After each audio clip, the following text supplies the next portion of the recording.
ನಿಮ್ಮ favourite serials ಈಗ ಟಿವಿಗಿಂತ ಮುಂಚೆ ಸನ್ ನೆಕ್ಸ್ಟ್ ಆಪ್ ನಲ್ಲಿ ಜಾಲಿಯಾಗಿ ಎಲ್ಲರಿಗಿಂತ ಮುಂಚೆ ನೋಡಿ. ಈಗಲೇ ಸನ್ ನೆಕ್ಸ್ಟ್ ಆಪ್ ಡೌನ್ಲೋಡ್ ಮಾಡಿ ಮತ್ತು ಸಬ್ಸ್ಕ್ರೈಬ್ ಮಾಡ್ಕೊಳ್ಳಿ.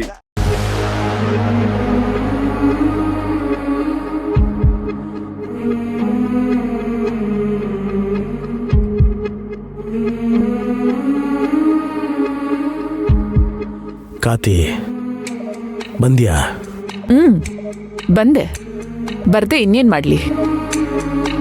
ನೀನ್ ಮಾಡಿರೋ ಮಹಾಕಾರ್ಯಕ್ಕೆ ನಿನ್ನೆ ರಾತ್ರಿ ಇಡೀ ನಿನಗೆ ನೀನ್ ವಾಪಸ್ ಬರ್ತೀಯ ಅಂತ ಸುಳ್ಳು ಹೇಳಿ ಅವಳನ್ನ ಮಲಗಿಸೋದಕ್ಕೆ ಪಟ್ಟಿದ್ ಪಾಡು ನನಗ್ ಗೊತ್ತು.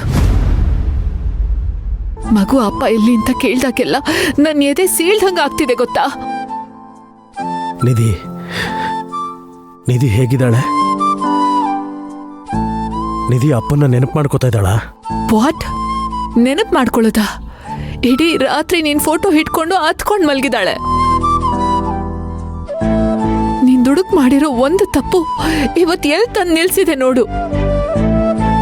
ನನ್ ಮಗಳು ಯಾವತ್ತೂ ದುಃಖ ಪಡಬಾರ್ದು, ನಗ್ನಗ್ತಾ ಸಂತೋಷವಾಗಿರ್ಬೇಕು ಅಂತ ನಾನ್ ಆಸೆ ಪಟ್ಟೆ. ಆದ್ರೆ ಇವತ್ತು ಅವಳು ಕಣ್ಣೀರ್ ಹಾಕೋ ಹಾಗೆ ಮಾಡ್ಬಿಟ್ಟೆ ನೀನು. ಇದು ನ್ಯಾಯನಾ ನಿಂಗೆ? ಕಾತಿ, ನನ್ನ ಕ್ಷಮಿಸ್ಬಿಡು. ಇದೆಲ್ಲವನ್ನ ನಾನು ನಿನಗೋಸ್ಕರ, ನನ್ನ ಮಗಳಿಗೋಸ್ಕರ ಮಾಡಿದೆ.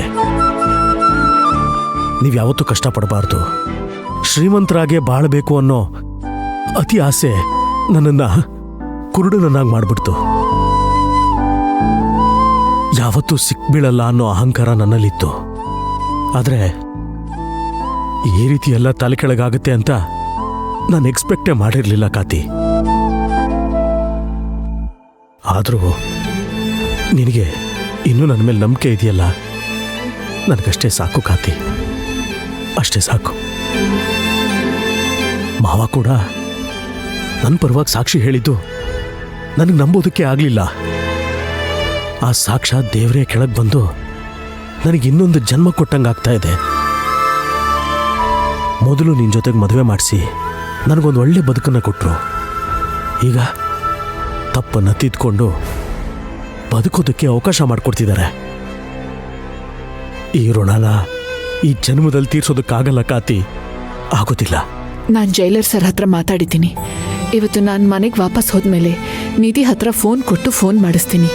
ಅವರು 2 ನಿಮಿಷ ಮಾತಾಡೋದಕ್ಕೆ ಅವಕಾಶ ಮಾಡಿಕೊಟ್ಟಿದ್ದಾರೆ. ನಿಧಿಗೆ ಧೈರ್ಯ ಹೇಳು. ಅಪ್ಪ ಕೆಲಸದ ಮೇಲೆ ದುಬೈಗೆ ಹೋಗಿದ್ದಾರೆ ಅಂತ ನಾನು ಅವಳ ಹತ್ರ ಸುಳ್ಳು ಹೇಳಿದ್ದೀನಿ. ನೀನು ಅದನ್ನ ನಂಬೋ ಹಾಗೆ ಮಾಡು. ಖಂಡಿತ ಕಾತಿ. ನೋಡು, ನಾನು ನಿಧಿ ಜೊತೆ ಮಾತಾಡಿದ್ರೆ ನನಗೆ ಮತ್ತೆ ಜನ್ಮ ಬಂದಂಗಾಗುತ್ತೆ. ಎಲ್ಲ ಸರಿಯಾಗಿ ಆಗ್ತಿತ್ತು ಪ್ರಬಲ. ಅಪ್ಪನ ಸಾಕ್ಷಿಯಿಂದ ನೀನ್ ನಿರಪರಾಧಿ ಅಂತ ಸಾಬೀತಾಗಿತ್ತು. ಆದ್ರೆ ಆ ಕಾವೇರಿ ಅಪ್ಪ ನಿನ್ನ ಮಧ್ಯ ಬಂದು ಎಲ್ಲ ಹಾಳು ಮಾಡಿದ್ಲು. ಅವಳನ್ನ ಮಾತ್ರ ನಾನು ಸುಮ್ಮನೆ ಬಿಡೋದಿಲ್ಲ.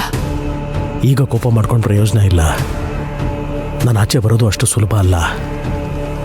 ನಾನು ಕಾನೂನಿನ ಪ್ರಕಾರ ಸಿಕ್ಕಾಕೊಂಡ್ಬಿಟ್ಟಿದ್ದೀನಿ. ಕಾವೇರಿ ತಾನು ಕೊಟ್ಟಿರೋ ಕೇಸ್ನ ವಾಪಸ್ ತಗೊಂಡ್ರೆ ಮಾತ್ರ ನನಗೆ ಬಿಡುಗಡೆ ಸಿಗೋದು. ಹೇಗಾದ್ರೂ ಮಾಡಿ ಅವಳನ್ನ ಕನ್ವಿನ್ಸ್ ಮಾಡೋದಕ್ಕೆ ಟ್ರೈ ಮಾಡೋ ಕಾತಿ.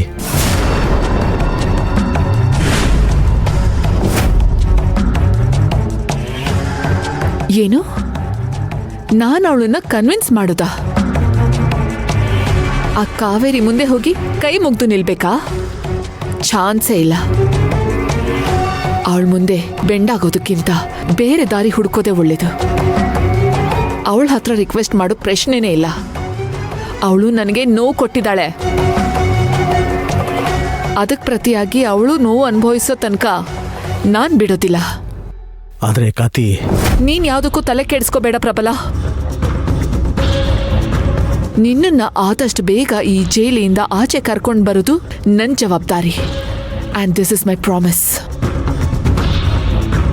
ಆ ಕಾವೇರಿ ಆಟಕ್ಕೆ ನಾನೇ ಅಂತ್ಯ ಹಾಡ್ತೀನಿ. ಟೈಮ್ ಆಯ್ತು, ಬನ್ನಿ. ಕಾತಿ, ನಿಧಿನ ಹುಷಾರಾಗಿ ನೋಡ್ಕೊ. ನೋಡು, ಈ ಯಾವ ವಿಚಾರನೂ ನಿಧಿಗೆ ಗೊತ್ತಾಗೋದು ಬೇಡ. ಹಾಗೆ ನೀನು ಹುಷಾರು ಕಾತಿ, ಪ್ಲೀಸ್. ಓಕೆ.